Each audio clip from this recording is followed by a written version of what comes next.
Bagaimana kembali hari ini? Yang terhormat Bapak Kepala Sekolah SMP Negeri 1 Grabangan, yang saya hormati Bapak Dewan Guru beserta staf tata usaha SMP Negeri 1 Grabangan, dan tak lupa teman-teman yang berbahagia.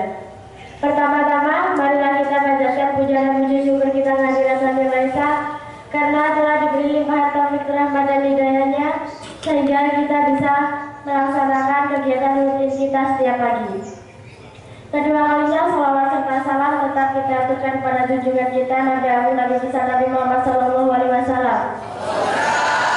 Semoga kita bisa mendapat syafaatnya di yaumul akhir nanti. Sebelumnya saya ingin memperkenalkan diri saya. Perkenalkan, nama saya Nadina Salsabila dari Kadang Lingkungan. Di sini saya ingin menyampaikan tentang penghematan energi. Apa sih penghematan energi itu? Penghematan energi adalah tindakan mengurangi jumlah penggunaan energi. Nah, di sekolah kita apa yang harus kita hemat? Yang pertama, energi listrik. Contohnya kita mematikan lampu saat sudah siang.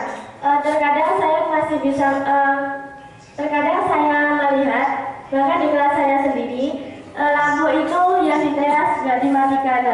Itu akan menyebabkan pembengkakan biaya. Yang kedua, kipas angin. Setelah menggunakan kipas angin, sebaiknya kita mematikannya. Nah, agar udara di Grabangan kan sudah dingin.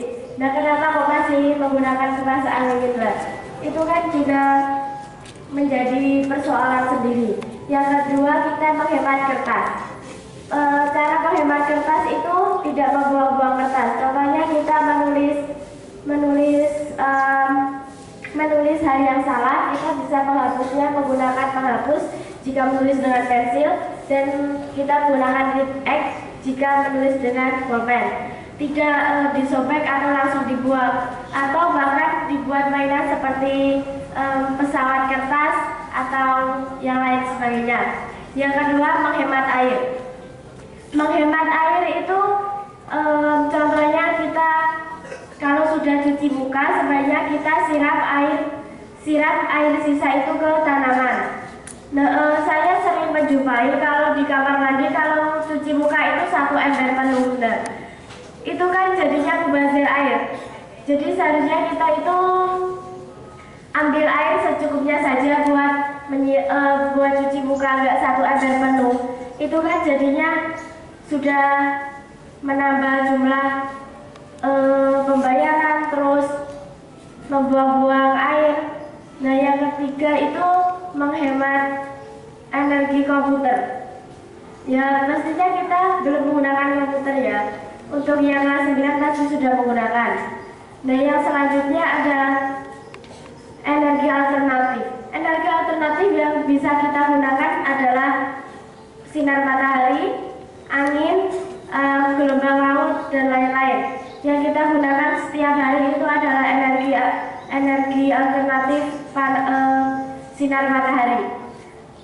Kita setiap hari pastinya sudah menggunakan sinar matahari terus-menerus.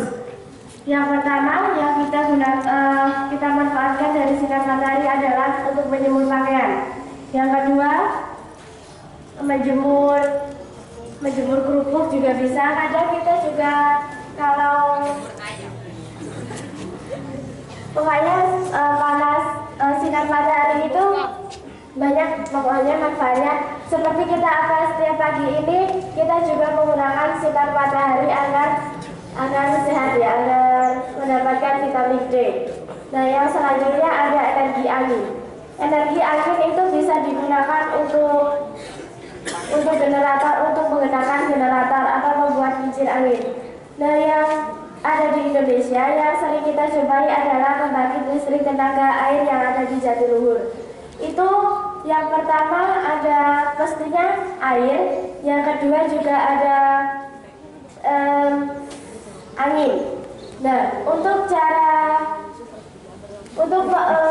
kita agar terhindar dari dampak negatif dari listrik ya. Yang pertama, kita saat ingin menyetrika atau menyalakan sesuatu dari stetoskop atau mencolokan ya, kita tangannya itu harus kering, nggak boleh basah. Yang kedua, jangan sekali-sekali memasukkan jari ke dalam lubang stetoskop.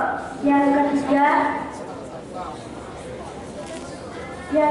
colokan ya kalau nggak salah. Yang ketiga itu ada jauhkan dari benda logam. Yang keempat, kalau hujan lebat atau badai, kita jangan sekali-sekali memainkan HP atau listrik. Nah, di sini saya juga punya satu ya. Kalau saya bilang penghematan energi, kalian bilang lindungi bumi dengan cara menghemat energi. Bisa? Saya coba penghematan energi. Lindungi bumi dengan cara menghemat energi. Oke, terima kasih waktunya, terima kasih perhatiannya. Itu saja yang bisa saya sampaikan. Saya akhiri.